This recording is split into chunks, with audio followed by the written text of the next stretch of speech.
কেউ কালো জাদুগ্রস্ত হয়েছে এমন যদি জানতে পারে তাহলে তার করণীয় কি? কালো জাদু, এটা যে বললাম খেলোয়াড়দেরকে পর্যন্ত করা হয়, এটা আমাদের দেশে ঘরে ঘরে।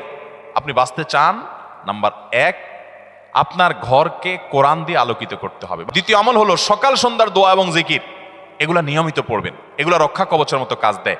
তৃতীয় আমল হলো ঘরের মধ্যে কোনো হারাম জিনিস রাখবেন না, ছবি টবি এটা সেটা রাখবেন না, এবং গুনাহমুক্ত রাখবেন বা ঘরকে। 4 নম্বর আমল হলো যতবার বাসায় ঢুকবেন বিসমিল্লাহ পড়ে ঢুকবেন, বের হওয়ার সময় বিসমিল্লাহ পড়ে বের হবেন।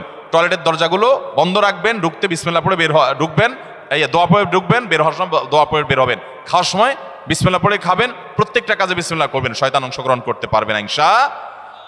আর বিশেষভাবে 3 কুল সকাল সন্ধ্যা, কুল হুয়াল্লাহ, কুল আযুল ফালাক, কুল রাব্বিন নাস, 3 বার সকাল সন্ধ্যার আমলের মধ্যে এটা চলে আসছে। আলাদা করে এটা রাতে সকাল সন্ধ্যায় বিভিন্ন সময় পড়বেন ইনশাআল্লাহ। বিদিন আল্লাহ তাআলা এই দুষ্ট জিন এবং ব্ল্যাক ম্যাজিক থেকে বেঁচে থাকার তৌফিক দান করবেন।